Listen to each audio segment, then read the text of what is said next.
C'est un grand souvenir de mes études de maths à l'ULB. Tous ceux qui ont eu cours avec lui sont unanimes concernant l'intérêt qu'il suscite durant ses cours. Professeur ordinaire à l'ULB en géométrie, combinatoire et théorie des groupes, spécialiste réputé en histoire des sciences et des techniques, nous avons le plaisir d'accueillir M. Jean Doyen qui va nous parler du monde des animaux gigantesques.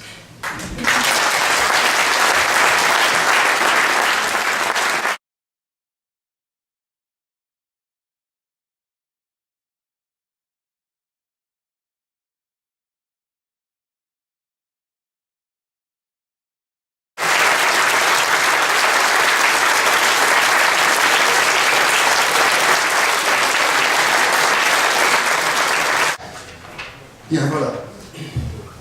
Alors, avant de commencer, je voudrais vous montrer ce petit chat de Gueuluc. Donc, si vous avez un GSM sur vous, soyez gentil de veiller à ce qu'il soit éteint. Parce que ça me tape sur les nerfs. Bien.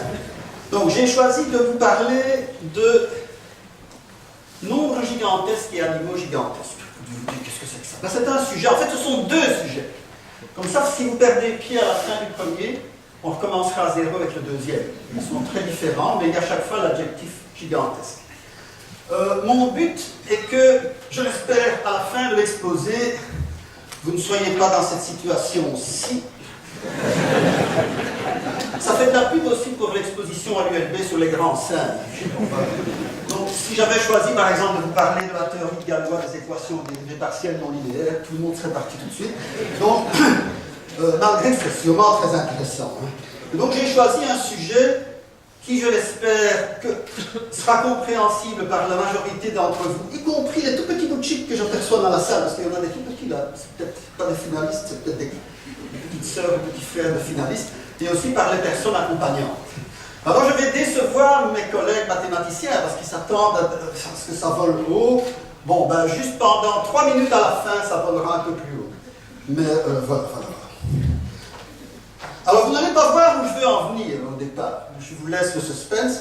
La première chose que je veux vous montrer, c'est que, disons, le commun des mortels, confronté à ce qu'on appelle d'habitude un grand nombre, moi c'est pas ça qui m'intéresse, ce sont les nombres gigantesques. Le commun des mortels confronté à un grand nombre a en général beaucoup de difficultés à réaliser concrètement la grandeur de ce nombre. Alors je vais prendre deux exemples avec vous. Attention, à la fin du deuxième, il y aura un petit exercice. Voilà. Donc je vous projette un bulletin d'euro-million. Vous avez tous vu les pubs stupides à la TV avec ce type qui a l'air d'avoir un QI négatif et qui joue au football entre deux vases mini. Enfin, donc la pub dit devenir scandaleusement riche. Bon. Alors que faut-il faire pour jouer à l'euro-million? Si vous ne savez pas encore, je vous signale que vous choisissez une grille. Vous avez 50 cases numérotées de 1 à 50, vous avez 9 étoiles numérotées de 1 à 9, et vous devez vous concentrer et cocher 5 cases et 2 étoiles et espérer gagner le gros lot, c'est-à-dire espérer que le tirage aléatoire soit exactement celui que vous avez prévu. Si vous retournez le billet, vous constatez que la loterie nationale a prévu de vous dire combien de chances vous aviez de gagner le gros lot. Parce que je suis sûr qu'ils ont fait une étude de marché, ils savent que les gens ne vont pas réaliser ce que ça veut dire. Alors voilà ce que vous trouvez au dos. J'espère que la loterie nationale n'est pas un des sponsors. Parce que sinon, je crois que... Bon. Elle est un des sponsors. Bon, tant pis, mon transparent après, donc je vous le montre. Voilà, donc tirage au hasard de 5 cases parmi 50, 2 étoiles parmi 9, et la loterie nationale vous dit ceci, c'est écrit au dos du bulletin. Vous avez une chance sur 76 275 360 de gagner le gros lot.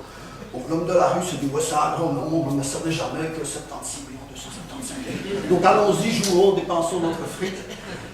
Alors, comment un peu réaliser la taille d'un tel nombre? Il y a plusieurs tactiques, mais ici, je crois que la tactique la plus intéressante, et vous allez tout de suite comprendre que c'est idiot de jouer à l'euro-million. Bon. J'espère qu'il y a des gens qui jouent à l'euro-million. Alors regardez, ce nombre, on va le 76 275 360, disons, centimètres. Bon, bah, si vous faites le petit calcul, c'est tout bête, ça fait à peu près la distance de Bruxelles à Berlin. Ce qui veut dire que le type qui joue à l'euro-million et qui se dit « moi je n'ai qu'une chance, j'ai une chance sur ça de gagner », ben en fait, traduit géométriquement, ça revient à dire que vous imaginez que vous allez en voiture de Bruxelles à Berlin, vous parcourez ce nombre-là de centimètres, mais il y a quelqu'un qui s'est amusé à subdiviser le trajet en centimètres. Ça va, ce nombre-là de centimètres. Et puis il y a une machine qui va tirer le gros lot. Mais le gros lot, ce sera 1 des centimètres sur votre trajet entre Bruxelles et Berlin. Et donc, vous voyez, géométriquement, espérer gagner le gros lot à l'euro-million, c'est espérer deviner à l'avance quel est le centimètre qui va être choisi. Et c'est long, hein, donc, le centimètre qui va être choisi. Voilà, donc, ici, le fait de géométriser un grand nombre permet de se rendre compte que, oui, effectivement, c'est grand. Je suggère d'ailleurs à la Loterie nationale de remplacer leur slogan « Jouez à l'euro-million, devenez scandaleusement riche par... » Soyez scandaleusement naïf. J'avais mis stupide dans la préparation, mais j'ose plus. Alors, deuxième exemple. La butte du lion de Waterloo. Ah, vous allez me dire, et alors, et alors. Bah, on va inventer un petit jeu. Faites bien attention parce que vous allez devoir deviner tout à l'heure quelque chose. Je prends la butte du lion de Waterloo. Il y a un escalier de 226 marches qui mène au sommet. Alors, on va faire le petit exercice suivant. Je vais poser le problème pour un escalier de n marches. Donc à Waterloo, n égale 226. Et je vais poser la question suivante. Imaginez que vous décidiez de monter un escalier de n marches, mais qu'à chaque pas, vous choisissez soit une marche, soit 2 marches. Vous faites ce que vous voulez. Condition d'arriver au sommet, tip-top au sommet. Donc voilà une manière d'arriver au sommet. 2 plus 1, plus 1, plus 2, plus 2. Bon. Et je vais appeler grand n indice n le nombre de façons différentes de monter les n marches. Ça va? Bon, alors, pour vérifier que vous avez bien compris, prenons un escalier d'une marche. Vous n'avez pas le choix. Tout ce que vous pouvez faire, c'est un pas d'une marche. Donc n1, c'est 1. S'il y a 2 marches, vous pouvez faire un bond de 2 marches ou un bond d'une marche. Donc n2, c'est 2. Donc, la suite des nombres nm commence par 1, 2. Voilà. Vous allez vous dire, essayons n3. Vous allez trouver que ça vaut 3. Beaucoup de gens diront, ah, allez, je comprends, c'est 1, 2, 3, 4, 5, 6, 7. Non, pas du tout. Pas du tout. Alors, comme il faut toujours démontrer un petit truc dans un exposé de maths, je vais démontrer quelque chose de très simple. Regardez. Ça, c'est compréhensible par toute personne. Si vous montez un escalier de n marches de la façon dont je viens de parler, il y a 2 possibilités. Ou bien votre dernier pas est un pas d'une marche, ou bien c'est un pas de 2 marches. Donc, le nombre de façons de faire ce que je veux, c'est le nombre de façons de monter cet escalier de n-1 marche en terminant par ce pas d'une marche, plus le nombre de façons de monter cet escalier de n-2 marches en terminant par un pas de 2 marches. Autrement dit, la suite des nombres grand N indice n vérifie la relation, le nème nombre de la suite est égal au n-1e plus le n-2e. Chaque nombre dans cette suite est la somme des 2 précédents. Ce qui vous permet alors sans effort de fabriquer n indice 226. Bon. Mais essayons d'être un peu plus malins. Alors, ça évoque sûrement à beaucoup d'entre vous une célèbre suite de nombres. On en parlait même dans le Da Vinci Code, faut pas mentir. Les nombres de Fibonacci. Qui sont définis comme ceci, F0 c'est 0, F1 c'est 1. Et à partir de là, chaque nombre est la somme des deux précédents. Donc 0 plus 1 ça fait 1, 1 plus 1 ça fait 2, 1 plus 2 ça fait 3, ta. Donc voilà la suite des nombres de Fibonacci. Alors regardez un peu, là, puisque chaque nombre de Fibonacci est égal à la somme des 2 précédents, et que le N1 de tout à l'heure, ce n'est rien d'autre que le F2, et le N2 de tout à l'heure, ce n'est rien d'autre que le F3, et qui satisfont la même relation, les grands N indice N, vous voyez que, ça vous en concluez tout de suite, que quelle est la formule, si on connaît les nombres de Fibonacci, qui vous donne grand N indice N, c'est Fn plus 1. Vous allez dire, donc il faut calculer Fn plus 1. Oui, bon, mais au moins ça va vite, vous ne devez pas envisager tous les cas. Alors, à Waterloo, Alors, donc voilà, la réponse à la question posée, de combien de manières peut-on monter les 226 marches? Ben, le nombre de manières, c'est le 227e nombre de Fibonacci. Alors maintenant, on va essayer de voir si vous évaluez bien à quoi ce nombre peut être égal. Donc je vais prendre une hypothèse simplificatrice. Je vais supposer qu'on met au bas de la butte du lion un sportif en super forme. Mais super forme. Disons, allez, un coureur du Tour de France qui a pris tous ses produits dopants le même jour. Il est là en bas. Il est là en bas. Et comme il est en super forme, il est capable de monter et de redescendre en 1 seconde. Ça va, donc on va supposer qu'en 1 seconde, il peut faire un essai. Ça va? Donc ça, ce sont mes hypothèses. Alors, quel serait le temps nécessaire pour avoir essayé ce nombre-là de manière de monter en haut? Alors, je vais vous proposer diverses réponses et, bon, si vous vous trompez, c'est pas grave, hein, le but est que vous vous trompiez, évidemment. Alors, à votre avis, avec 1 seconde par essai, question. Alors, je vais vous proposer les réponses que voici.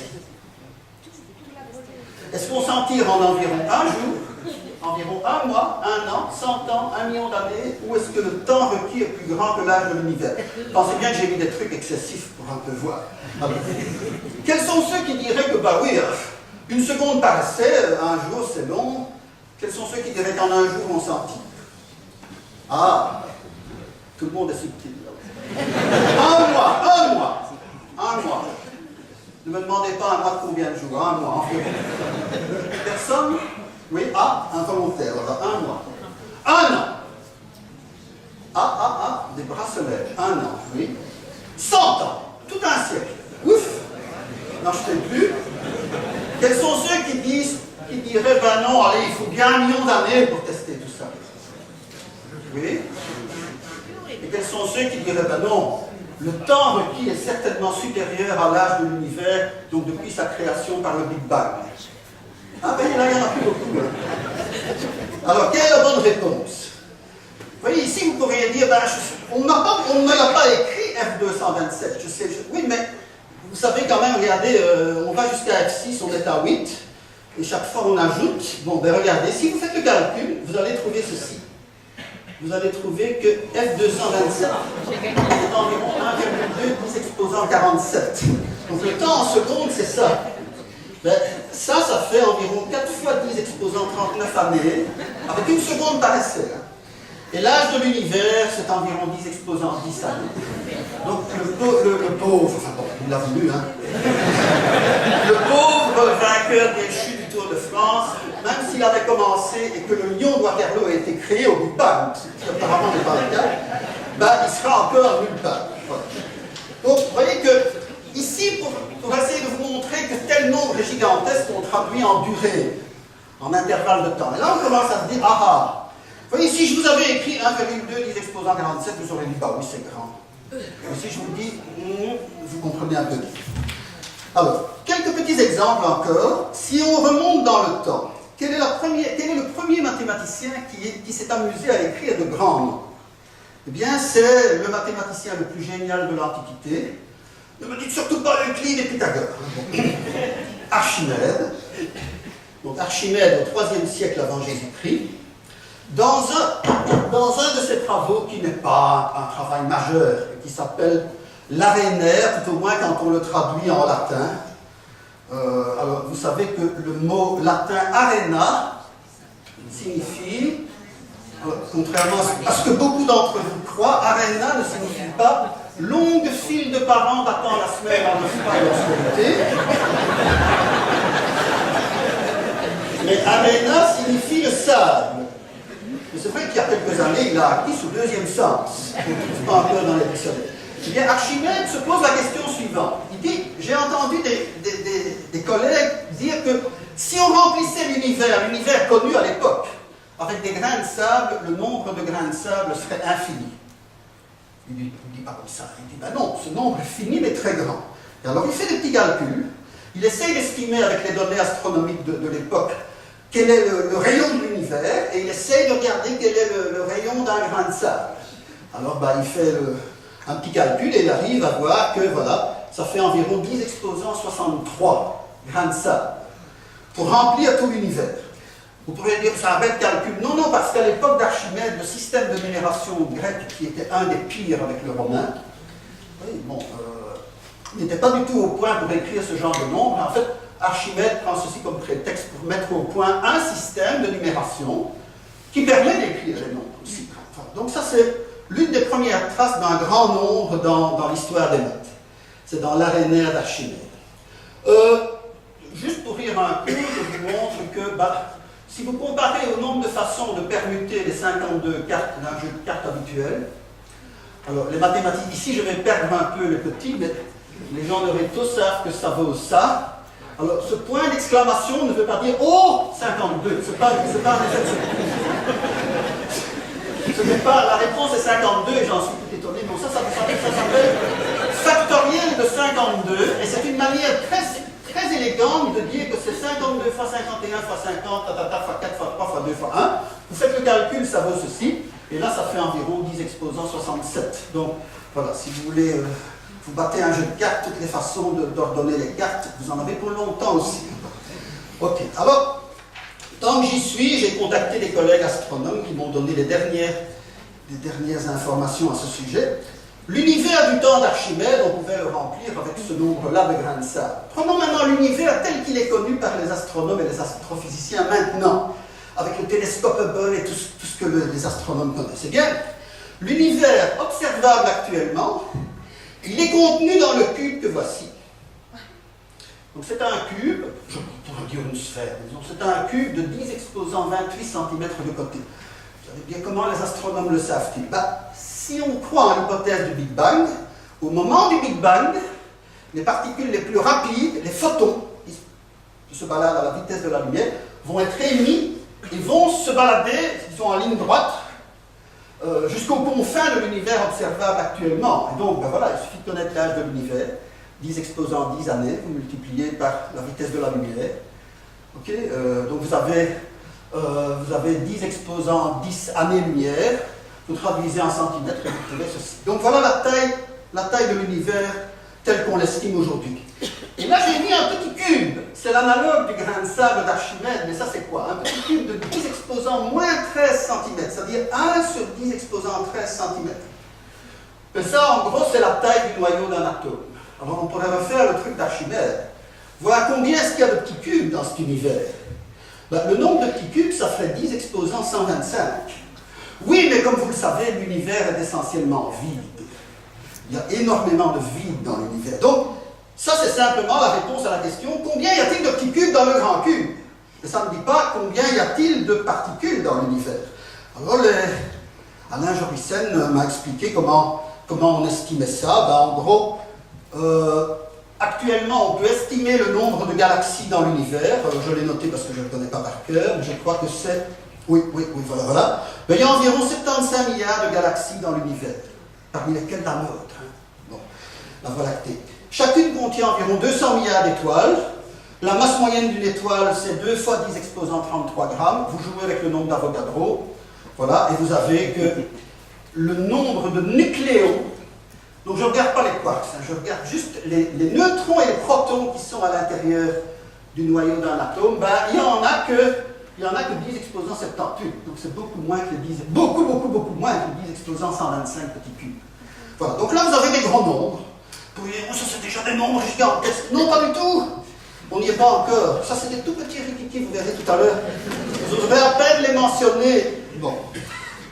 Alors puisqu'on a parlé des puissances de 10, une petite info que je peux vous donner, parce que beaucoup de gens ne sont pas au courant. Quand on arrive à 10 exposants 100, on a l'habitude d'appeler ça un Google. Vous allez dire, tiens, ça me rappelle quelque chose quand je suis devant mon ordi. On va voir. Bon. Donc 10 exposants 100, on décide que c'est un Google. D'où vient ce mot? Eh bien, ceci a été défini par un mathématicien américain, Edward Kastner, en 1938. S'il n'avait fait que ça, on ne parlerait pas de lui, hein. Bon, c'est sûr. Parce que... et alors, à l'époque, il travaillait avec des puissances de 10, et il y avait son petit-neveu de 9 ans qui était à côté de lui. Et lui a demandé, ça c'est lui qui le dit dans un article, il dit, tiens, si on te montrait un grand nombre que tu n'as jamais vu, quel nom lui donnerais-tu? Et le gosse a répondu Google. Et on ne sait pas pourquoi. Et alors il a pris Google, il a dit, mais ça sonne bien, il a pris Google. Alors je vous dis ceci, juste pour que vous réalisiez que un Google, c'est à peu près factoriel de 70. Finalement, bon, vous prenez 70 cartes, vous les battez, vous avez un Google. Mais c'est là que je suppose vous m'attendez, vous avez deviné. Le moteur de recherche Google, que beaucoup d'entre vous utilisent, il est dérivé de Google, mais qui a été mal appelé par les deux créateurs de Google. Vous avez entendu, vous savez, Google, si vous prononcez à l'américaine, vous allez entendre Google. Vous n'entendrez pas le O. Ils n'ont pas été voir comment Kastner l'écrivait, ils ont dit Google, quoi. Donc, ok. Vous allez me dire, c'est pas des maths, ou c'est une info en passant. Alors, avant de passer vraiment à un nombre gigantesque qui va vous effrayer, je vais encore dire un petit mot des nombres premiers. Tout le monde sait ce que c'est un nombre premier, je ne vais pas vous faire l'affront de le redire, quoique. Donc c'est un nombre entier positif. D'habitude, on dit qu'il n'est divisible que par lui-même et par l'unité. Si on dit ça, 1 est un nombre premier. Mais on ne veut pas que 1 soit un nombre premier. Vous allez me dire pourquoi? Parce que si on admet 1 parmi les nombres premiers, plein d'énoncés de théorie des nombres sont affreux à voir. Il y a des exceptions. Donc en général, on commence à 2. Donc voilà, les tout petits nombres premiers, 2, 3, 5, 7, 11, 13, 17. Vous allez me dire, est-ce que vous pouvez m'en montrer un grand? Oui, il y en a un grand qui est très facile à retenir. Si vous voulez impressionner les gens, il est ultra facile à retenir. Ça prend déjà du temps de vérifier qu'il est premier. Vous voyez, c'est 3, 4, 5, 6, 7, 6, 5, 4, 3. Coup de bol, il est premier. Vous avez un nombre premier de 9 chiffres. Alors, puis-je vous en montrer un plus grand? Oui, en voilà un, par exemple. Je vais vous montrer celui-ci. Alors, à l'époque, c'était en 1979. Ça avait pris à 2 étudiants californiens, c'est mis en dessous 8 heures et 40 minutes de temps machine pour vérifier que ceci, c'est 2 exposant 23 209 moins 1. C'est une puissance de 2 moins 1. Eh bien, ce nombre-là est un nombre premier. Qui a 6987 chiffres. Je vous le montre aussi parce que dans chaque ligne de ce tableau, il y a 100 chiffres. Donc maintenant, vous voyez un Google. Un Google, c'est un 1 suivi de 100 zéros. Un Google, c'est en gros une ligne de ce tableau. Ça commence à être un peu ridicule, un Google. Ceci, c'est déjà un plus grand nombre. Alors, est-ce que je peux vous en montrer un plus grand? Oui, vous savez que depuis Euclide, l'humanité sait qu'il y a une infinité de nombres premiers. Donc, il n'y en a pas un plus grand. Voilà encore un plus grand. Voilà, là, ça devient un exercice d'ophtalmo. Voilà un plus grand. Alors, quel est le plus grand connu actuellement? Parce que c'est pas tout de dire il y en a une infinité. On n'arrivera jamais à tous les énumérer. Le plus grand, c'est celui-ci. Le plus grand connu actuellement, c'est 2 exposants 43 112 609 moins 1. Et c'est un nombre qui a 12 978 189 chiffres. Alors, est-ce que je peux vous montrer? On peut l'acheter en poster en le commandant aux États-Unis, mais je vais vous en montrer un qui est un peu avant. Donc, j'ai amené le poster. Si vous voulez le voir, vous venez me trouver pendant le ring. Vous pourriez aussi demander pourquoi c'est toujours des puissances de 2 moins 1. Tous les nombres... Non, c'est parce que pour les nombres premiers de la forme, une puissance de 2 moins 1, il y a un algorithme de vérification du fait qu'il est premier qui va plus vite que pour d'autres nombres. Donc voilà. Regardez, sur ce poster, vous voyez ici, vous en avez un, c'est pas le plus grand, c'est pas le plus grand. Donc il est là. De loin, vous voyez une grande tache noire, donc je peux vous le montrer pendant le drink. Alors, le plus grand nombre premier connu actuellement, pour le représenter avec les tout petits chiffres qui sont là, il faudrait 14 posters comme ceci. Ça commence déjà à être grand. Vous dire, ah oui, donc ça c'est un nombre gigantesque. Non, c'est tout petit. Donc maintenant j'y vais. J'ai promis de vous parler des nombres gigantesques. Je vais vous en montrer un. Attention, certains dans la salle vont être choqués. Ils vont avoir peur. Donc il y a une infirmière là-dehors, si vous sentez ça. Donc ceci, ce sont des grands nombres, de plus en plus grands. On se dit que c'est impressionnant. Maintenant, allez, le but de cette première partie, c'est de vous montrer un nombre, fini évidemment, c'est un nombre fini. Je vais le définir, je vais même vous le montrer tout de suite. Voilà. Puis je vais vous montrer pourquoi il est gigantesque. Et vous allez comprendre que il est tellement gigantesque que notre cerveau, qui n'a après tout que 100 000 milliards de neurones, 100 000 milliards, c'est 10 exposant 14. Donc nous n'avons qu'un petit 10 exposant 14 neurones dans cette boîte crânienne. Donc il y a des choses que nous n'arrivons pas à concevoir. Eh bien, ceci, vous verrez que vous n'arriverez pas à le concevoir. Et je peux vous laisser comme exercice pour les gens qui diraient 6 ici, petit exercice, combien de chiffres décimaux y aurait-il si on écrivait ce nom? Alors je vais vous le montrer. Donc j'ai prévenu, hein, c'est un choc. Hein. Attention, c'est un choc. Donc, si vous êtes cardiaque, que vous avez peur rapidement, regardez-le comme ça. Et puis, attention, je vous le montre. Le voilà. Vous allez me dire, bouh, ah oui, maintenant je vais vous expliquer. Regardez bien, ça se lit 10 flèche 4, 3. Ça, vous n'avez pas encore vu. Il faudrait bien que je vous montre des choses que vous n'avez pas fait. Alors, je vous explique comment on le construit. Je parle de choses que vous connaissez, même les tout petits, qui sont en midi ou mini. Je prends deux entiers positifs A et B, de nombre naturel, positif. Alors, je vais commencer à l'étape 0. Je suppose que je connais l'addition. Maintenant, je vais définir la multiplication A fois B en disant que A fois B, je ramène ça à une addition, c'est une somme de B termes égaux à A. Donc, je fais A plus A plus A plus A plus A, B fois. Ça va? Voilà, ça c'est A fois B. Puis maintenant, on continue. On va définir une nouvelle opération à partir de la multiplication. Et je vais définir une opération A flèche B. A flèche B, ben c'est A fois A fois A fois A fois A, B fois. Vous voyez, tout ça se ressemble. Ça, c'est une nouvelle opération. Bon, puis on pourrait... Jusque-là, ces deux opérations, ces opérations sont très sympathiques, commutatives, associatives en tout cas. J'ai pas dit commutatif pour le deuxième. Et maintenant, je continue. Je dis, essayons l'étape d'après, je vais la noter A flèche 2B. Et ça, ce sera par définition A flèche A, flèche A, flèche A, flèche A, et je fais ça B fois. Voilà. Ah, là, vous vous dites, qu'est-ce que ça veut dire?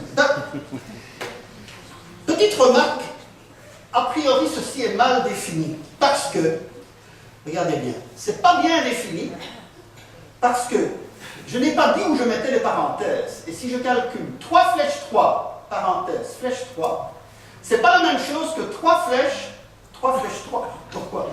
Parce que 3 flèches 3, c'est 27. Donc ceci, c'est 3 exposant 27. Et ça, 3... Mais là, ça fait 27 au cube. Ça fait 3 exposant 9. Donc le membre de gauche, c'est 3 exposant 9. Le membre de droite, c'est 3 exposant 27. Donc vous voyez que, suivant la manière de mettre les parenthèses, je ne trouve pas la même réponse. Donc il faut se mettre d'accord. Donc ces deux nombres ne sont pas égaux. Et donc je dois expliquer dans la définition comment je vais mettre les parenthèses. Ça a été fait par un mathématicien et informaticien très connu, qui est encore en vie. Maintenant, il travaille à Stanford, qui s'appelle Donald Knuth. Et il a décidé ceci. En fait, il voulait construire des nombres gigantesques. Et donc, il a dit, puisqu'il faut décider d'une façon de mettre des parenthèses, décidons de les mettre comme ça. Voilà. Donc, maintenant, la définition a un sens. Donc, A flèche 2B, c'est ceci avec les parenthèses mises comme ça. Ça veut dire que je commence à calculer ce que vaut ceci. Quand j'ai la réponse, je commence à calculer ce qui vaut là. Puis je recule vers le début. Et je fais ça B fois. Donc voilà, ça c'est une définition correcte de A flèche 2. Petit exemple, c'est quoi 10 flèche 2, 10? Vous voyez que petit A vaut 10. Donc tout, ici j'ai plein de facteurs, j'ai plein de 10. Et petit B vaut 10, donc je dois en mettre 10. Oui, mais chaque flèche est une exponentiation. Donc ça va faire 10 exposant 10 exposant 10 exposant 10. T'as entendu qu'on commence à calculer par le haut. Donc on commence à dire que ça c'est 10 exposant 10, ça c'est 10 exposant 10 exposant 10, C'est déjà grand, hein, c'est déjà grand. Alors voilà, donc c'est une tour de 10 étages. Bon. Ok, donc en fait, ça fait ceci avec combien de zéros après le 1? Ben voilà, c'est un nombre qui commence par 1 et le nombre de zéros après c'est ça. Bon, pourquoi pas? Et puis maintenant, on va continuer de la même manière. On va définir pour tout cas A K plus 1, B, en disant que c'est A, flèche K, B, flèche K, B, flèche K, B, flèche A, et on va répéter les A, B fois. Et comme ça, on a plein d'opérations, on a une infinité d'opérations. Ça commence par la multiplication, l'exponentiation, on a tout ça. Et puis maintenant, allons-y, je termine la première partie en essayant de vous montrer que vaut 10, flèche 4, 3. Et donc, exercice pour ceux qui voudraient passer tout leur week-end dessus. Combien y a-t-il de chiffres dans ce nombre? Donc maintenant, il va falloir réfléchir un tout petit peu. Et puis, ma première partie sera finie. Hein. Je vais trop vite, je vois. Alors, allons-y. Hein. Vous avez bien retenu la définition. Ça va? A, flèche, B. Vous devez écrire A, B fois. Et entre eux, vous devez mettre des flèches K. Ça va? Ah, oui, il a compris. Alors, on y va. Donc, appliquons la définition. 10 flèche 4, 10 flèche 4, 3. Et B vaut 3. Donc, je dois répéter 3 fois le petit A qui vaut 10. 1, 2, 3. Entre les 10, je dois mettre des flèches 3. Et je dois parenthéser à la knut, comme ça. Ah! Donc, ça va faire 10 flèche 3, ce nombre. Alors, commençons par essayer d'estimer ce nombre. On ne va pas y arriver, pensez bien. Ce nombre, Knut l'appelle big. Il l'appelle B parce qu'il dit ça c'est big. Donc, pourquoi est-ce que c'est big? Regardez. Qu'est-ce que c'est que ce nombre big? 10 flèche 3, 10. Alors, je recommence, je prends la définition. B c'est 10. A c'est 10. Donc, je dois répéter des 10 fois. 1, 2, 3, 4, 5, 6, 7, 8, 9, 10. Entre eux, je dois mettre des flèches 2. Et je dois parenthéser à la knut, comme ça. Ça va? Donc, je vais le mettre sur 2 lignes. Ah, ben voilà. Donc, si on arrive à calculer ceci, on saura ce qu'est B. Avec ça, on n'est pas au bout, parce qu'il faudra faire 10 flèche 3B. Hein. Bon, alors regardez ce que ça fait. Ben, commençons par le bout, puisqu'il faut commencer par le bout. On a vu tout à l'heure 10 flèche 2, 10. Donc, en fait, ça fait ceci. Ça fait ça. Voilà, j'ai réécrit le début. Le début il est là. Et puis, à la place de 10 flèche 2, 10, j'ai mis cette tour de 10 étages. Avec ça, je n'ai calculé que le dernier petit produit. Hein. Bon. Ok, et puis maintenant, qu'est-ce qu'il faut faire? Il faut calculer 10 flèche 2, ça. Ça, maintenant, c'est B. Donc, ce B, ça veut dire que je dois répéter 10, ce nombre-là de fois. Okay. Et je dois mettre des flèches 1 entre eux. Ah, donc, ça va faire un truc qui commence comme ça, et puis le dernier étage, c'est 10 exposant 10, exposant 10, exposant 10, mais le nombre d'étages, c'est 10 flèche 2, 10. Bon, voilà. Et là, Knut arrête en disant, j'espère que je vous ai convaincu qu'on n'arrivera pas à savoir ce que vaut B. Donc, si vous pensez que vous y arrivez, vous concentrez tous vos neurones. Mais donc, là, Knut dit, bon, bah, c'est au-delà des capacités de compréhension du cerveau d'un être humain normalement constitué, parce que, vous voyez, en imaginant même que vous arriviez à concevoir la grandeur de B, eh bien, vous n'êtes pas au bout de vos peines, hein, parce que moi, je voulais estimer ceci. Même si vous arrivez à sentir ce que vaut B, vous devrez faire 10 flèche 3B. Ok, mais 10 flèche 3B, c'est très embêtant, parce que ça va faire 10 flèche 2. Et combien de fois faudra-t-il répéter le 10? Ben, big fois. B fois. Voilà. Et là, Knut est content, c'est ça qu'il voulait. Il voulait montrer un nombre gigantesque. Non, vous pensez bien qu'on peut faire une petite variante. Hein. Je ne sais pas si ça peut amuser les élèves, comme devoir pour le lundi après un week-end. Bon, alors, Knut, à la fin de son petit article, dit « It seems to me », donc il me semble que la grandeur de 10 flèche 4, 3 est si énorme qu'elle est au-delà de toute compréhension humaine. Voilà. Donc je vous ai montré, fin de la première partie, pour aider alors vers le bas, oui, je vous ai montré un nombre gigantesque. Maintenant, deuxième partie. Donc si vous avez décroché, on recommence à zéro. Deuxième partie. Donc il existe des nombres gigantesques. Maintenant, je vais vous parler d'animaux gigantesques. Et là, je vais vous montrer que c'est juste le contraire, ça n'existe pas des animaux gigantesques. Alors pour ça, je vais partir d'un petit résultat très simple de mathématiques. Je vais vous montrer presque... On va utiliser des mathématiques très de base, très très simples. Mais elles vont permettre de répondre question cruciale, vous allez voir. Alors, bon, ici j'ai mis dans un système d'axes x, y, j'ai oublié d'écrire le y, j'ai dessiné le graphique de la fonction y égale x2 en vert, ça va, et y égale x3 en rouge. Okay. Bon, alors, désolé pour les tout petits là, mais l'idée c'est, vous voyez, quand on prend une valeur de x, on l'élève au carré ou au cube, ça fait 1. Donc les deux courbes ont en commun le point 1, 1. Si je prends 2, 2 au carré, ça fait 4.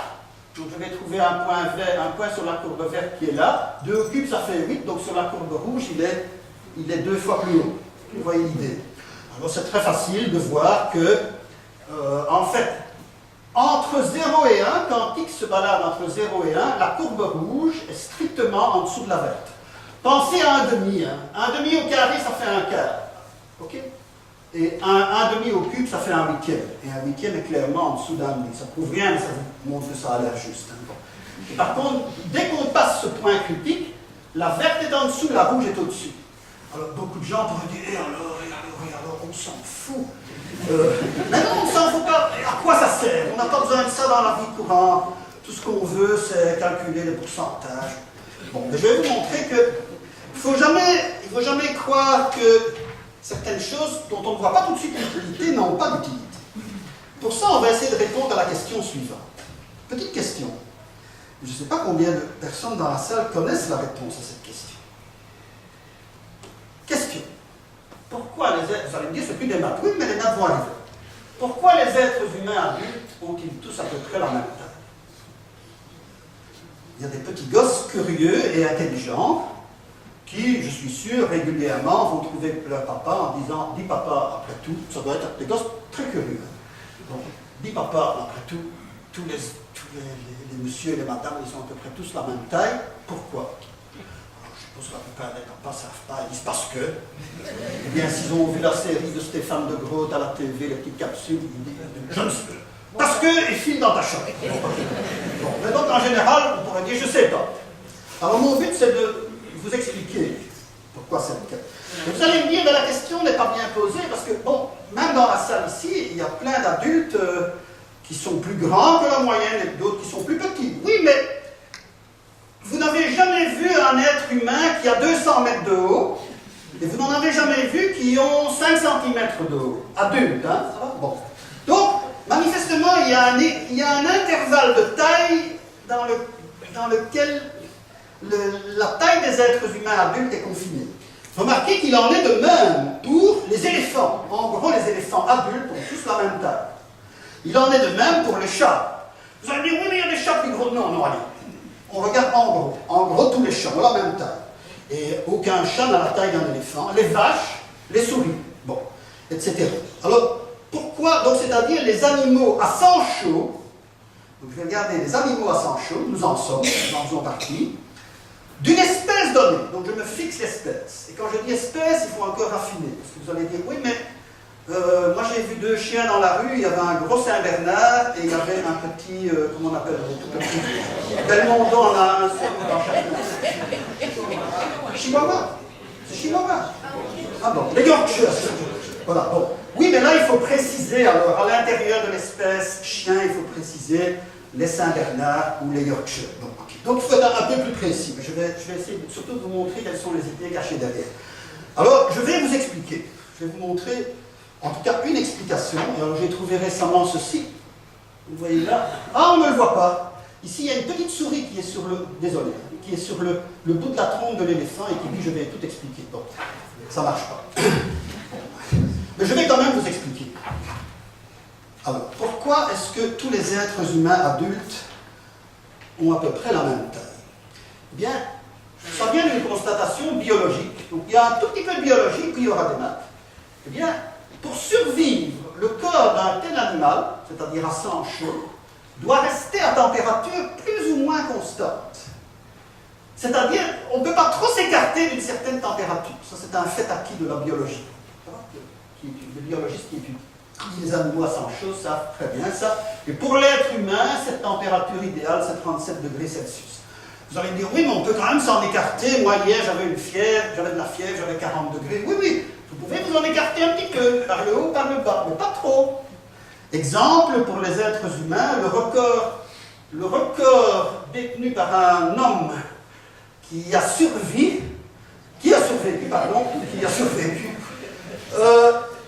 ça se passait à Atlanta dans les années 80, c'est un certain Willie Jones qui était un noir, et à un moment donné il a fait 46,5, attesté par un hôpital, il a été dans un coma profond, il a survécu. N'essayez pas de le battre pour être dans le Guinness des records, donc je ne vous conseille pas. Et par contre, si vous écartez trop dans l'autre sens, là le record c'est une jeune skieuse suédoise qui a été emprisonnée dans de la glace pendant 80 minutes.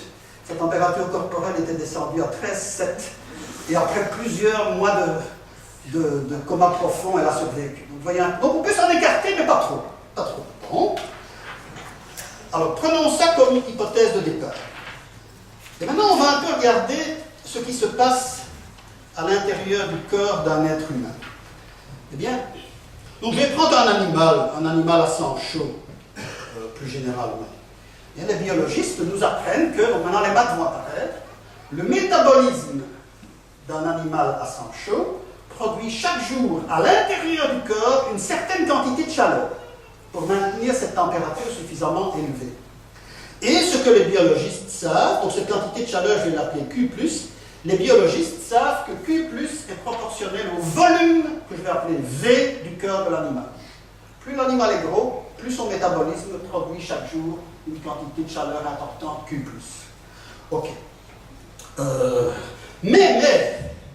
Donc Q+, je vais l'écrire comme ceci, puisqu'il est proportionnel à V, je vais écrire Q+ égale AV, ou A est une certaine constante de proportionnalité. Cette constante dépend de l'espèce animale. Le petit A pour un être humain n'est pas le même que le petit A pour une souris ou pour un éléphant. Pour une espèce donnée, il y a un petit A.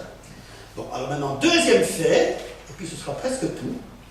Mais les animaux vivent dans un milieu extérieur, en général plus froid. Et donc, par contact avec le milieu extérieur, qui va pomper la chaleur du cœur de l'animal, le corps de l'animal va perdre chaque jour une certaine quantité de chaleur, que je vais appeler Q-.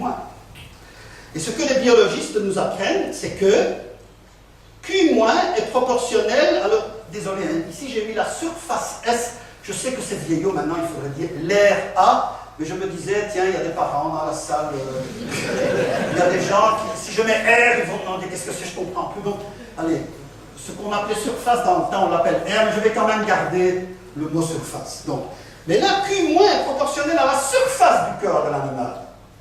Et alors, tout repose là-dessus. Donc, regardez bien.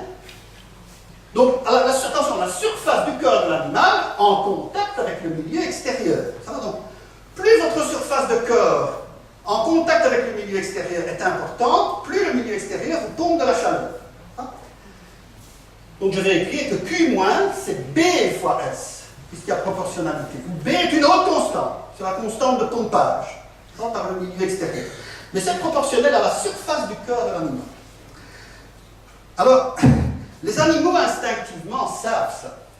Si vous avez déjà vu un chat qui a froid, je dis un chat comme ça, mais les chats font ça très bien. Ils se roulent en boule parce qu'ils connaissent le théorème suivant, qui est très difficile à démontrer, mais les chats, je crois, ne connaissent pas la démonstration. C'est que si vous prenez dans l'espace tous les corps solides de volume donné V, celui qui présente la surface minimale en contact avec l'extérieur, ben, c'est quoi ce corps solide? C'est une boule, c'est une sphère. Donc, au plus vous vous rapprochez d'une boule, au moins vous avez de contact avec le milieu extérieur. C'est pas facile à démontrer, mais ça se démontre. Bon. Il y a des animaux qui connaissent très bien ça. Ici, je suis tombé récemment sur une toute belle photo d'un hérisson qui a parfaitement compris le truc, il a froid, alors voilà, c'est presque une boule. Et en plus, il se protège de ses ennemis. Tout ça, ça c'est autre chose. Bon. Mais si vous n'êtes pas convaincu que l'être humain connaît ça, en hiver, regardez les gens, quand il fait par exemple moins 20 degrés, les gens qui attendent un bus, vous en verrez rarement qui attendent le bus. Moi, j'en ai jamais vu. Je me dis que le jour où j'en vois un, j'appelle qu'est-ce qu'il faut appeler le sang? Donc, là, les gens n'arrêtent juste quand ils ont froid, ils commencent par se tasser. Ils se mettent comme ça. Et puis, s'il fait vraiment très froid, vous voyez, leur corps va de plus en plus ressembler à une boule. Donc, les animaux savent. Les animaux savent. Bon, donc voilà, on en est là. Q+. A fois V, Q moins, c'est B fois S. Ah, c'est déjà un peu de maths. J'ai encore besoin d'un troisième ingrédient. Je vais dans une espèce donnée définir ce qu'on appelle la taille d'un animal. Parce que là, la taille d'un animal. Alors, pour les êtres humains, il y a une convention. Donc, cette taille est une longueur, donc je vais l'appeler grand L. C'est une longueur standard qui permet de se faire une idée de la grosseur de l'animal. Pour les êtres humains, on a tous mesuré votre taille. On vous dit, mettez-vous au garde à vous contre un mur et on regarde la distance entre le sommet de votre crâne et votre plante des pieds. Ça, c'est ce qu'on appelle la taille d'un être humain. Bon, alors je vais considérer la taille des êtres humains. C'est assez variable, mais pas trop. Et je vais vous montrer la petite chose suivante. Imaginons qu'au lieu d'un être humain, juste pour amorcer le résultat mathématique que je ne vais pas démontrer, mais je vais essayer de vous montrer qu'il est correct, supposons que je ne joue pas avec des êtres humains, mais avec des éléphants. Donc voilà un éléphant. Vous allez me dire, c'est quoi la taille d'un éléphant? Ben, c'est très difficile de dire à un éléphant, écoute, tu te mets contre le mur, tu te mets au garde à vous. Tu rentres ta trompe et on va. Bon, ça va. Mais, allez, si on n'est pas trop regardant, voilà un éléphant. Si on n'est pas trop regardant, regardez, je vais enlever tout ce qui ne sert pas. J'enlève les deux petites pattes, les grandes oreilles. Allez, donc un éléphant, en première approximation, c'est une boule. Vous allez me dire, c'est pas vrai. Oui, mais j'essaie de vous faire comprendre un résultat. Donc un éléphant, c'est une boule. Ça ira mieux de vous expliquer là-dessus. Alors, tout le monde connaît la formule qui donne le volume d'un éléphant, c'est 4 tiers. Je décide que la taille, c'est le rayon de l'éléphant. Et la surface du cœur, c'est le carré. Que constatez-vous? Vous constatez que le volume de l'animal, cet éléphant sphérique, est proportionnel, la constante de proportionnalité vaut ça, au cube de sa taille, tandis que l'aire de la surface de son corps est proportionnel au carré de sa taille. Ah ah! Vous commencez à voir le lien avec ce que j'ai dit au début, donc vous allez voir mieux. Mais si vous n'êtes pas convaincu, je vais essayer de vous l'expliquer de la façon suivante. Imaginez qu'on prenne un gorille. Un gorille de taille 1. Alors, on prend comme unité de longueur la hauteur du gorille. Bon, un gorille, on peut lui demander de se mettre au garde à vous. Mon but, évidemment, est de construire, vous y pensez bien qu'il me faut. Comment, à partir d'un gorille normalement constitué, peut-on construire King Kong? Eh bien, si on connaît une fée, on demande à la fée de venir. Voilà, alors elle dit abracadabra. Et tout de suite après, vous avez le même gorille, mais 10 fois plus haut. Donc c'est comme ça qu'on peut construire King Kong. On multiplie toutes les longueurs par 10. La fée dit abracadabra, ce qui veut dire en langage mathématique, multiplions toutes les longueurs par 10, et puis voyons ce qui se passe. Ben, le petit gorille, je pouvais le voir comme une espèce de Lego, fait avec des cubes de chair. Ça va? Alors, les petits cubes de chair dans le petit gorille, quand j'ai multiplié toutes les distances par 10, ils vont devenir des grands cubes de chair. Je ne sais pas si on voit bien là. On ne voit pas bien, non, on voit bien. Disons, toutes les arêtes ont été multipliées par, les longueurs de toutes les arêtes ont été multipliées par 10. Ah ah, donc, chaque cube de chair du petit gorille, il voit son volume multiplié par 10 fois 10 fois 10, par 10 au cube. Ça va? Donc, en fait, si vous voyez le grand gorille comme un assemblage de cubes de chair, ben, tout le volume du grand gorille est multiplié par 10 au cube. Ça va? Qui est, en gros, ben, le cube de sa taille. Par contre, si j'avais pris à la surface de la peau du gorille, si j'avais pris un petit carré, venant d'un carré dans le tout petit gorille, ben là, 10 fois 10, l'aire de ce petit carré serait multiplié par 100. Donc j'espère que comme ça, je vous ai à peu près convaincu que le théorème qui dit que, dans l'hypothèse où tous les animaux d'une espèce donnée sont semblables entre eux, un matheux devrait mettre les hypothèses bien au point. Semblable entre eux, ça veut dire tout être humain est l'image de tout autre par une homothétie. Vous savez tous que ce n'est pas le cas, sinon vous seriez tous pareils, on ne vous reconnaîtrait pas. Mais en gros, c'est vrai, quoi. Vous avez tous une tête, un cou, bon, allez, en gros. Maintenant, vous allez dire, oui, mais là j'ai un petit bouton que ma voisine n'a pas pris, bon, on oublie tout ça. On oublie tout ça. En gros, vous êtes tous semblables. vous avez tous une forme de cœur pareille à une homothétie près. Eh bien, si on considère des animaux qui sont tous semblables entre eux, on peut démontrer rigoureusement que dès qu'on a défini une taille, ben, le volume de l'animal est proportionnel au cube de sa taille et l'air de l'animal, l'air de la surface en contact avec le milieu extérieur est proportionnel au carré de la taille. Alors maintenant, on en est là. Donc maintenant, les maths apparaissent. Regardez. V est proportionnel au cube de la taille. S est proportionnel au carré de la taille. Ah ah. Mais, rappelez-vous tout à l'heure, Q+, c'était A fois V. Et V est proportionnel à LQ. Donc, en fin de compte, Q+ est proportionnel à LQ. De la même façon, Q- qui était proportionnel à S, S étant proportionnel à L carré, mais Q- est proportionnel à L carré. Ah ah. Alors, quand est-ce que la température du cœur de l'animal va rester plus ou moins constante? Ben, quand l'apport de chaleur à l'intérieur du cœur chaque jour va contrebalancer exactement la perte de chaleur par contact avec le milieu extérieur. Donc, pour que la température du cœur ne bouge pas, il faudrait strictement que Q+ soit égal à Q-. C'est-à-dire que alpha L cube soit égal à bêta L carré. Et ça, si vous résolvez cette équation, vous voyez qu'on n'a pas le choix. La taille de l'animal doit être le quotient des deux constantes bêta sur alpha. C'est-à-dire qu'on peut s'écarter un petit peu de cette valeur idéale. Vous voyez, dans l'espèce considérée, ça c'est la taille idéale d'un animal qui arrive à maintenir son cœur à température constante. Si on s'en écarte un petit peu, ça va. Si on s'en écarte trop, ça ne va plus. Alors vous retrouvez les deux fonctions de tout à l'heure. Regardez. Si je dessine, bon, maintenant évidemment il y a une constante alpha, une constante bêta. Mais si je dessine la fonction bêta L carré, elle est là en vert.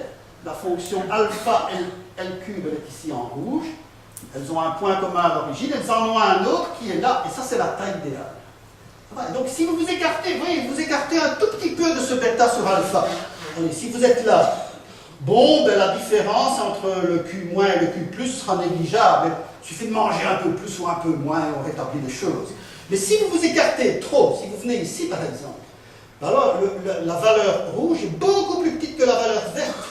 Et donc, c'est le contraire de l'autre côté. Hein. Si vous vous mettez là-bas, ben, le point vert sera beaucoup plus bas que le point rouge. Et il y aura des problèmes pour maintenir le corps à température constante. Donc, la taille idéale, on la connaît, c'est ce bêta sur alpha. Mais si elle est beaucoup plus petite, ça veut dire est beaucoup plus petit hein, que bêta sur alpha, alors Q+ est beaucoup plus petit que Q-. Et donc l'animal meurt. Pourquoi? Parce qu'il n'arrive pas, avec son métabolisme, à compenser ce que le milieu extérieur lui pompe chaque jour. Par contre, dans l'autre cas, c'est Q+ qui est beaucoup plus grand que Q-. Donc là, l'animal, il va voir sa température corporelle augmenter, il n'arrivera pas à évacuer vers l'extérieur, il va mourir d'un gigantesque coup de chaleur. Ce qui vous montre que, donc maintenant, petite application, revenons à King Kong. Vous savez qu'il y a eu 3 films King Kong, ça c'est le tout premier. Alors, regardez bien les affiches, je vais vous montrer les 3 affiches, il y a des choses rigolotes à voir. Ça c'est le King Kong version 1933. Avec une actrice, on voit pas bien là. Enfin, vous voyez, regardez quand même la taille de la dame. Et regardez comment elle est. Elle a une jupe échancrée et elle fait ça. Bon. Vous allez voir, c'est toujours, dans les autres affiches, c'est toujours comme ça. Bon. Et le gorille est grand, mais pas si grand que ça. Bon. Alors, si vous prenez la version de 1976, vous savez que dans la version de 1933, le film se termine au sommet de l'Empire State Building. Dans la version de 1976, j'espère que là on voit mieux, regardez maintenant la taille de la dame. Là c'est Jessica Lange, enfin bon, l'actrice. Et ça c'est le gorille. Les biplans de 1933 sont remplacés par des avions à réaction. Bon, voilà, mais le gorille est beaucoup plus grand. Alors il y a une chose importante à remarquer, c'est l'Empire State Building, il est là. Et donc, où se passe la fin du film? Elle se passe au sommet des 2 tours du World Trade Center. Alors, vous remarquez que ce gigantesque gorille a une patte sur chaque tour. Alors, première réaction, bravo à l'architecte pour le plafond du dernier étage. Quand on voit avec quelle facilité tout s'est écroulé, bon, manifestement, au dernier étage, il y avait un bon plafond. Alors, dans la version récente, c'est à peu près, on ne voit, désolé, on ne voit pas. Non. Enfin voilà, ici on ne voit pas Naomi Watts qui est là, mais voilà King Kong. Donc, J'espère que je vous ai convaincu que, avec le raisonnement qu'on appelle le raisonnement d'équilibre thermodynamique, eh bien, on voit que ces animaux qui font peur à tout le monde, il y a des gens qui ont peur que King Kong ne va pas venir me poursuivre un jour. Mais non, soyez rassurés, King Kong n'existe pas, il ne peut pas exister. Dans le vrai film King Kong, si les scénaristes hollywoodiens connaissaient un peu de biologie et de maths, ils n'auraient jamais fait King Kong, quoi qu'ils l'auraient fait quand même, parce qu'ils se disent les spectateurs ne connaissent pas. Mais le vrai film King Kong, on voit le petit King Kong, la fée s'amène, ça devient un grand King Kong, et puis que fait-il? Off, il meurt de chaleur tout de suite. Bon, le film n'a pas le temps de se passer, l'animal meurt. Donc les King Kong n'existent pas. Ça me permet de vous passer un chat de Luc que j'aime bien. C'est toujours très profond, Luc. Attention, c'est plus profond, ne dites pas c'est bête. Hein. Non, c'est profond. Le chat dit il y a beaucoup de choses qui n'existent pas, mais personne ne s'en rend compte. Bon, ok. Mais King Kong n'existe pas. Alors, je suis presque au bout, rassurez-vous, mais je vais quand même vous montrer que ceci a été pendant une bonne vingtaine d'années un filon pour des films d'horreur hollywoodiens. Alors, je vous en montre juste trois. Voyez, ici, par exemple, le monstre est ce monsieur. Alors remarquez c'est presque toujours la même affiche. Hein. Il y a les avions qui sont là, il y a toujours l'actrice qui est comme ça, avec une jupe fendue. Et ça, c'est The Amazing Colossal Man, Giant Monster. Bon, il y a l'équivalent avec une dame. Je ne sais pas si vous avez vu ce film, il est vraiment nul, ce film. Enfin bon, il passe de temps en temps sur RTL à la télé. Bon, et là, ça s'appelle Attack the 50 Feet Woman. Bon, mais de nouveau, vous en faites pas, cette dame, elle ne peut pas exister. Et le monsieur avant non plus. Mais je voulais attirer votre attention sur deux petites choses. Ce n'est pas des maths, mais quand je raconte ça à mes étudiants, je leur montre deux choses. Rappelez-vous tout à l'heure, juste avant, qu'est-ce que lui avait en main? Il avait en main une jolie dame, peu vêtue. Donc on se dit, tiens, qu'est-ce que la dame a en main?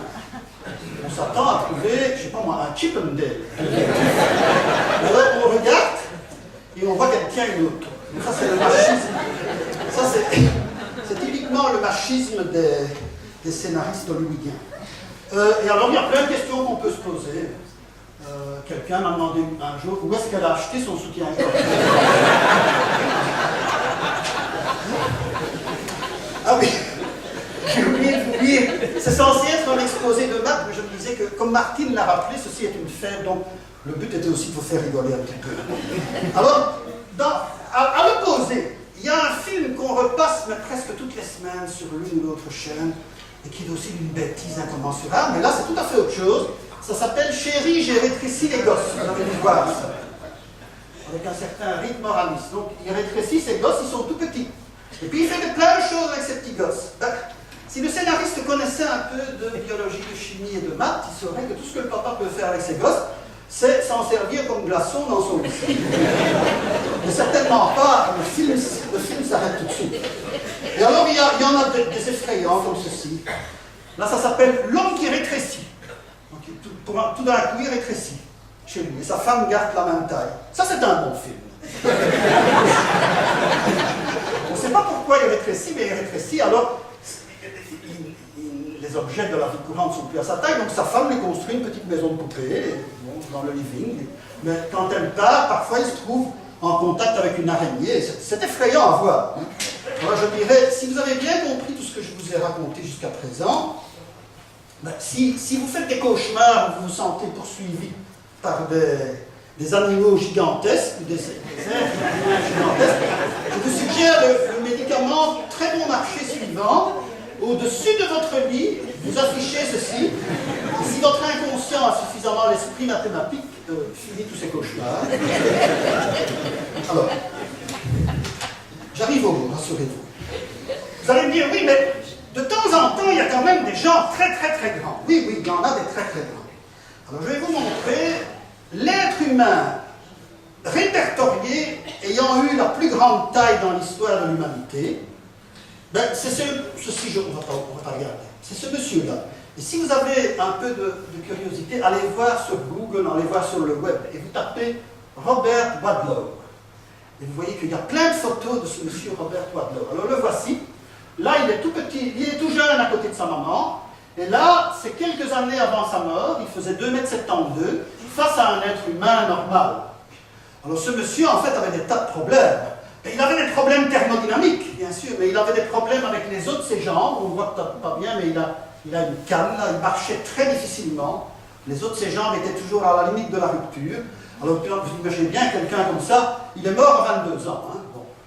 Eh bien, quelqu'un comme ça, il ne sait pas prendre un taxi, il ne sait pas monter dans un tram, il ne sait pas aller aux toilettes, il ne sait pas entrer dans la plupart des pièces. Enfin bon, vous imaginez tous les ennuis.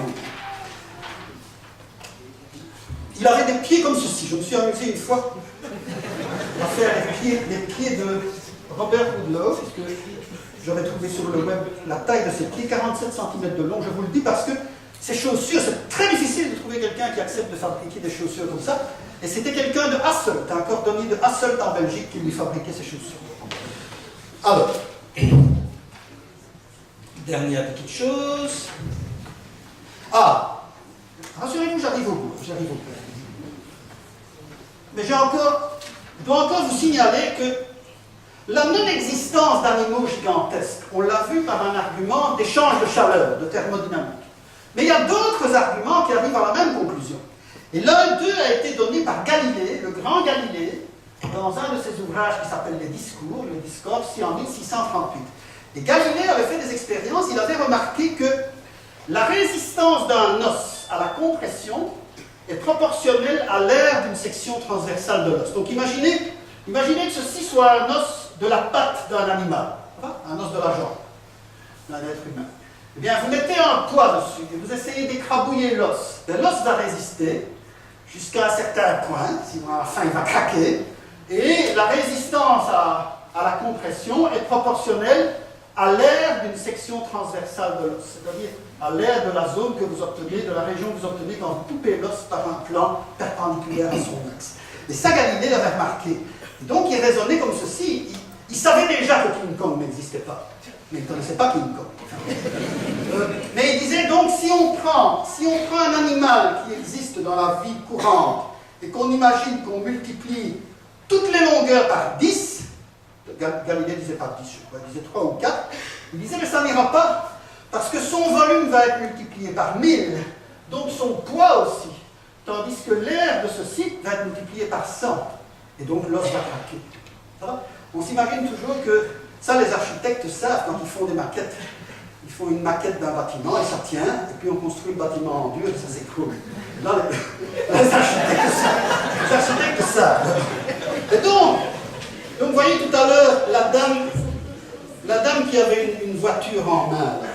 Eh bien, non seulement elle va mourir d'un gigantesque coup de chaleur, mais si vous prenez ici un os de sa jambe, vous voyez, si vous dessinez un os, je ne suis pas très bon en anatomie, ben il y a un problème, sauf si on avait pris la peine de grossir ses jambes. Elle aurait des jambes gigantesques, des jambes d'un diamètre tel qu'elles supporteraient le poids du cœur.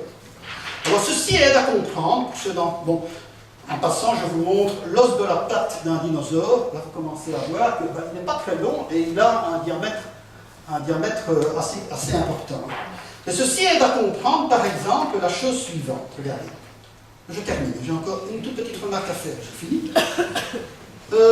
Si vous prenez une mouche c'est un tout petit animal. Ça a 6 pattes et les pattes sont longues et fines. Maintenant je vais vous présenter. Donc ça c'est une photo d'une mouche. Je me suis amusé à dessiner une mouche, le dessin est moins bon, mais donc une mouche c'est tout petit. Et ça peut se permettre d'avoir des pattes longues et fines. À cause de ce que j'ai dit, bon, son poids est tout petit. Bon. Si vous prenez un animal plus grand, un éléphant par exemple, celui-ci est mieux dessiné tout à l'heure, ben, lui il est coincé, il a déjà un poids beaucoup plus important, donc ses pattes doivent être courtes, ne peuvent plus se permettre d'avoir de longues pattes et épaisses, pour avoir des os comme l'os du dinosaure qui sont pas très longs et épais. Et puis si vous montez, si vous allez trop loin, un animal beaucoup plus grand, si vous prenez une baleine par exemple, vous allez dire, ben, la baleine, elle n'a pas de pattes. Ben oui, c'est normal, parce qu'elle a un poids tel que si on voulait lui mettre des pattes, oui, ça répond à la question pourquoi les quelle baleine ne se balade pas avenue de Page ou avenue d'Oeil? Simplement parce qu'elles auraient besoin de pattes et elles n'ont pas de pattes. Parce qu'il n'y a pas de place assez en dessous de la baleine pour mettre des pattes. Alors vous allez me dire, c'est con. Oui, d'accord, mais c'est remarquez aussi, comme il y a des tout petits dans la salle, vous mettez ici, il y a des tout petits. Je suis sûr que les petits étudiants qui accompagnent leurs frères ou sœurs finalistes connaissent la chanson Maman, les petits bateaux qui vont sur l'eau. Si vous analysez la chanson, Maman, les petits bateaux qui vont sur l'eau, vous ne savez pas. Ah oui, moi je la connais. Maman, les petits bateaux qui vont sur l'eau, ont-ils des jambes? Mais non, mon gros bêta, s'ils en avaient, ils marcheraient. Oui, si c'est des petits bateaux, peut-être bien.